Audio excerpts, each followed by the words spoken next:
Thank you very much. Hello, everyone. Thank you for joining me today. My name is Archana Krishna, and I'm a Senior Business Intelligence in Thorogood.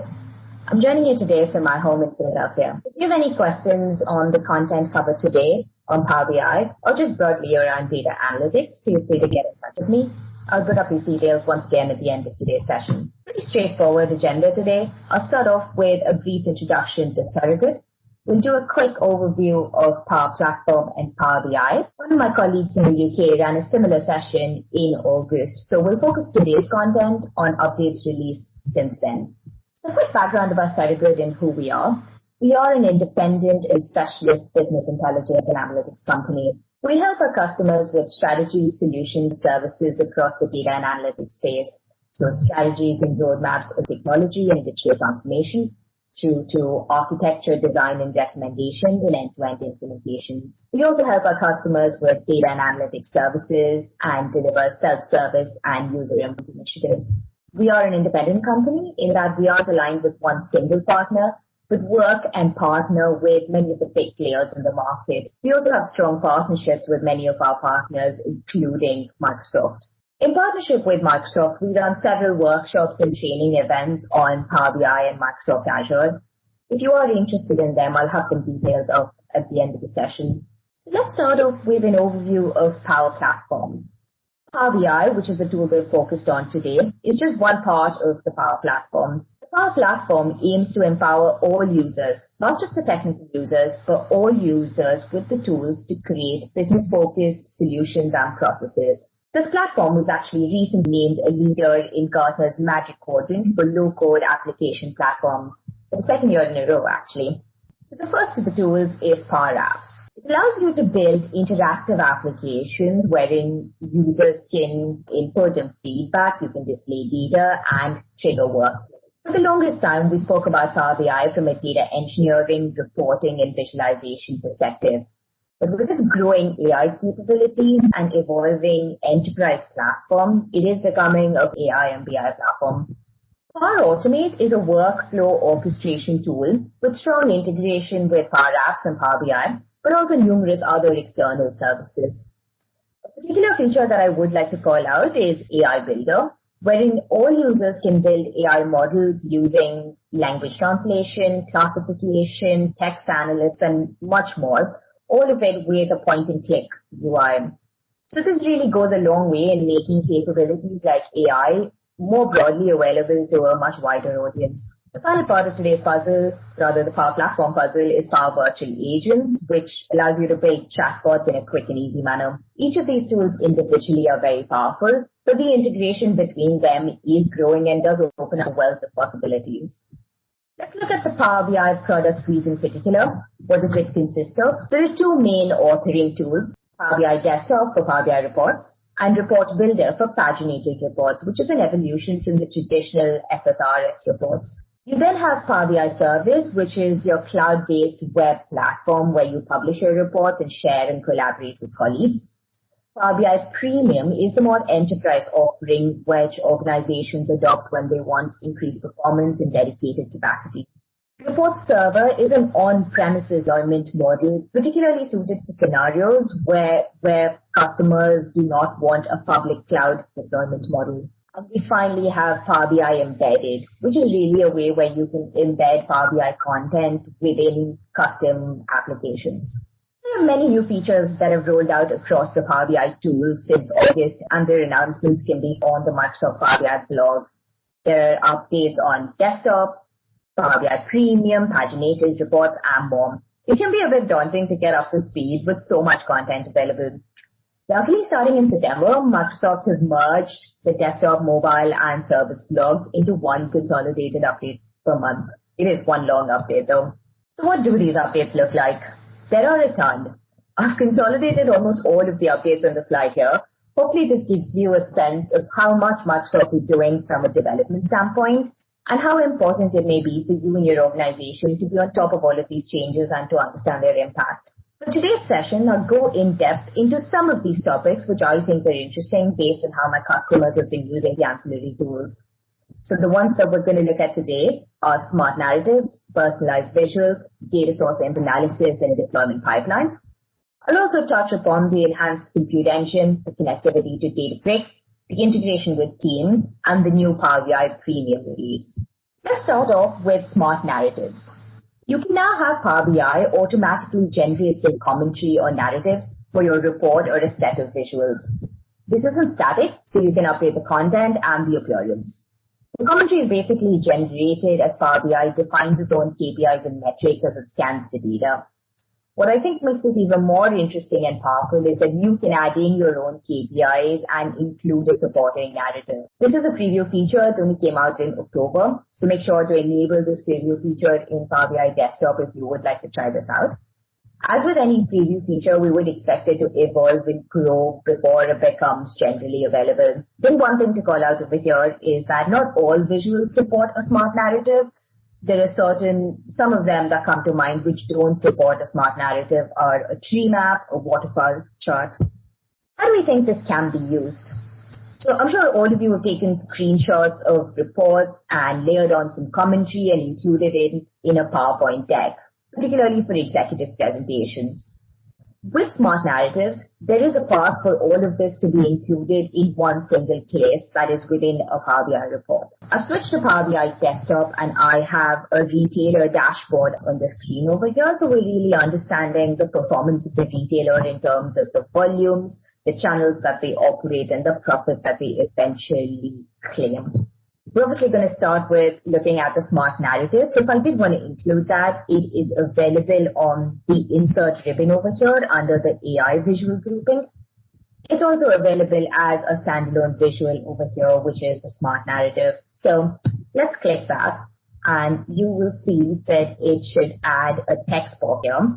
And this text box, if I just expand the whole thing, basically has a lot of commentary over here. So if I start right at the top, it says sellout volume trended up, resulting in an X% increase between October and April 2019. So that's sort of mapping out the commentary over here. And there's a few more lines of it. But if I scroll down to something else, which is the large supermarket accounted for 49% of retailer profit, a quick look suggests that that insight is based on this particular visual. And that proportion of profit isn't really obvious from this visual. So I could find that commentary pretty useful. If there's anything that you're not interested in, you can take it out. But let's click this 49.32% over here, and you can see what's driving that particular number. And this is the actual definition that I generate. Now, this is the automatically generated commentary, but let's say I want to add in something more. So I'm going to say I want a summary, and this could be all the details. And you can see that I can include some formatting in terms of making it bold and italic. I'd like to get a view of the share of this retailer. So get a sense of what this particular retailer actually is. And I can click on this and say add a new value. And over here it prompts me to type in what I actually want. So this is the underlying algorithm and the logic is the same thing that's used in the Q&A feature. So I'm going to type in retailer share.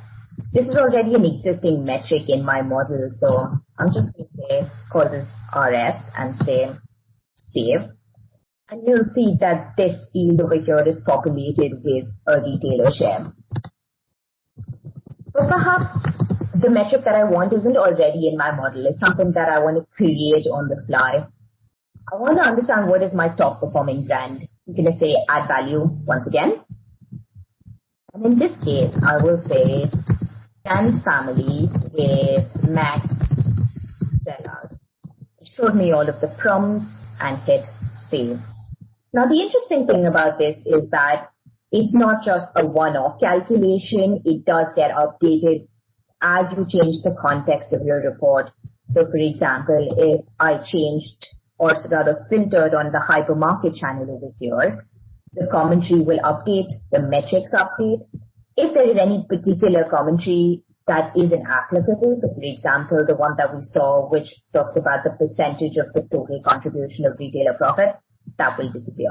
So hopefully this gives you a flavor for what is possible with this smart narrative feature. Let's move on to the next one, which is personalized visuals. This is now generally available. It was first released preview in May earlier this year. Again, it's a very exciting feature that provides a lot of functionality to report consumers to modify visuals to suit their preference. So If there's a column chart and somebody wants to change that to a bar chart or a pie chart, because not too many people like that, but let's say somebody wants to change it to a pie chart, they can do that as an end user. Over and above just changing the visual type, you can also add in dimensions. You can add in more metrics that you may want to visualize. You can save that updated view of the report as a personal bookmark so you can come back to it at a later time. And you can also share that updated view with a colleague if you'd like. So users may need a little bit of training maybe at the beginning just to show them what's possible and how you can use it. But once they get a handle of that, it is a really powerful tool. I think one potential way in which you may want to provide the flexibility, yet control it in a certain way, is probably have one page in a report where this personalized visual feature is enabled. And the users could use that as a sandbox or a play area where they can create their own visuals and generate their own insights. Of course, the number of visuals may be static, but it's a pretty nice way of providing that flexibility and this feature to an end user with a little bit of control.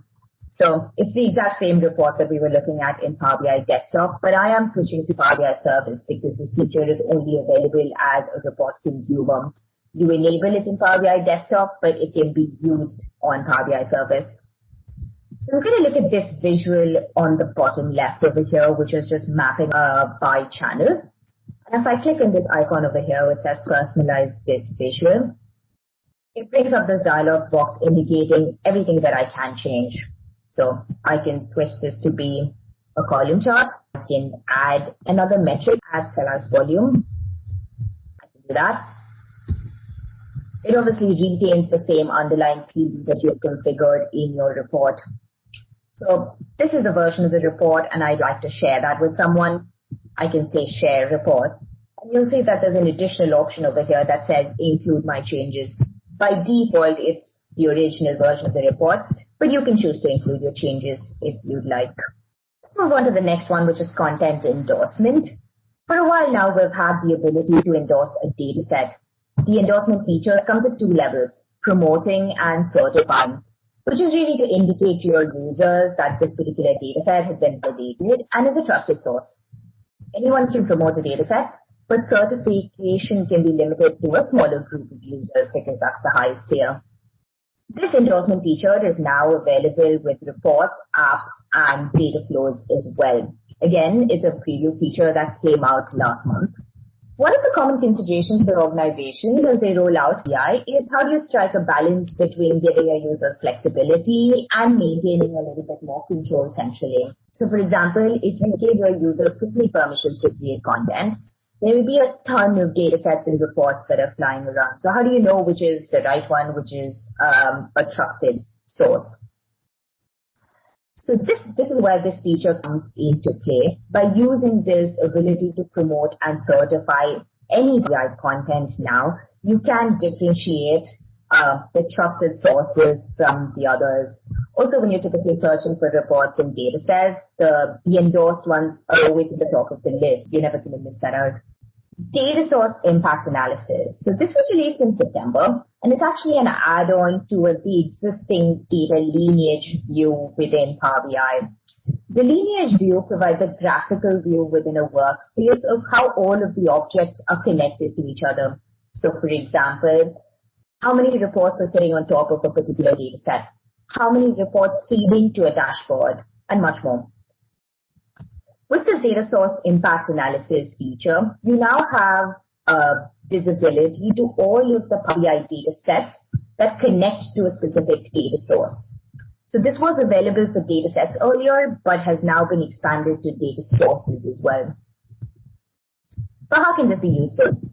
Let's say you're looking to make some changes to an underlying data source, but you don't really know all of the different Power BI data sets that could potentially get impacted by it.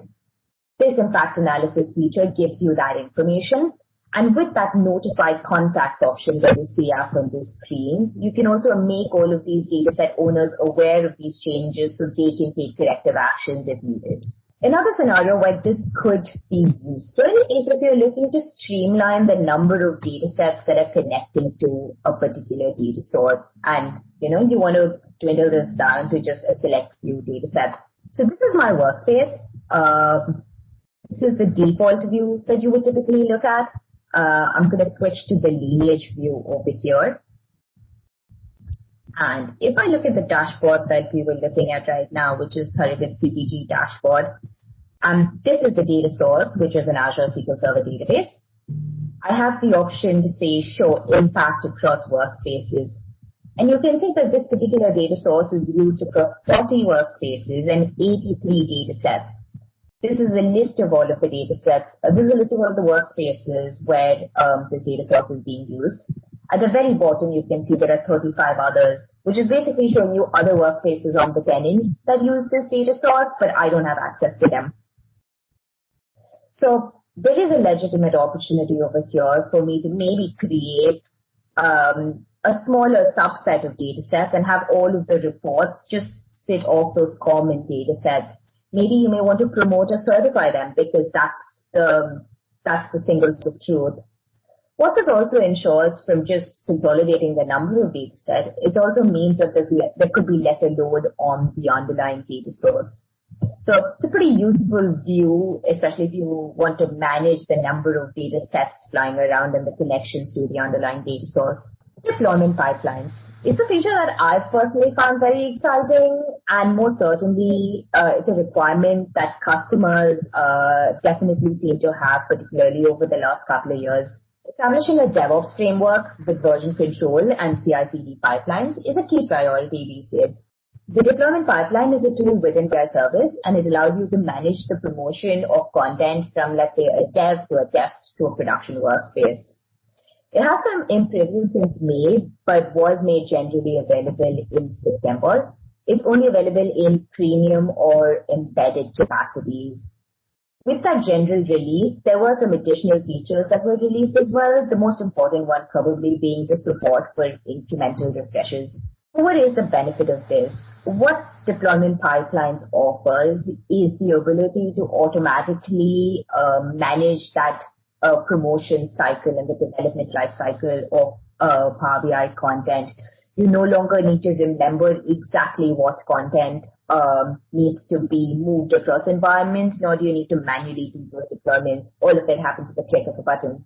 A quick peek into what is upcoming in terms of just enhancements with deployment pipelines. The first one is integration with Azure DevOps. So the ability to invoke AI deployment pipelines from within Azure DevOps.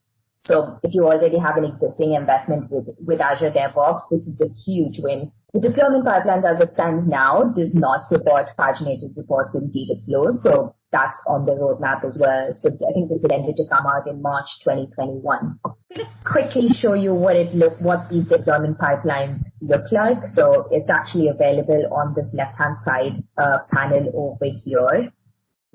Within this deployment line, which I've called Pipeline TG-CPG, you can see that there are 3 environments, and I've got 3 workspaces mapped to each of these environments. A workspace can only be assigned to a particular environment and can only be part of one pipeline. So those are built-in controls that are there. If I look at the comparison between my development environment and test environment, this green tick mark over here basically indicates that the environment is in sync.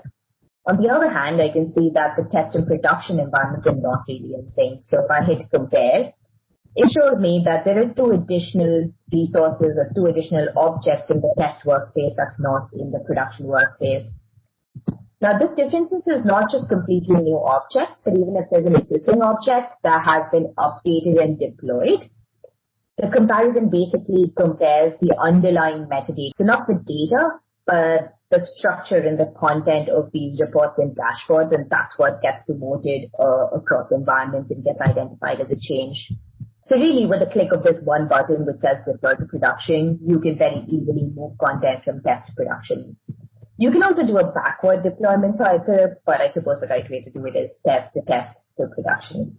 A few more highlights that I'll run through at a very high level. Power BI reports can now connect to Azure Databricks.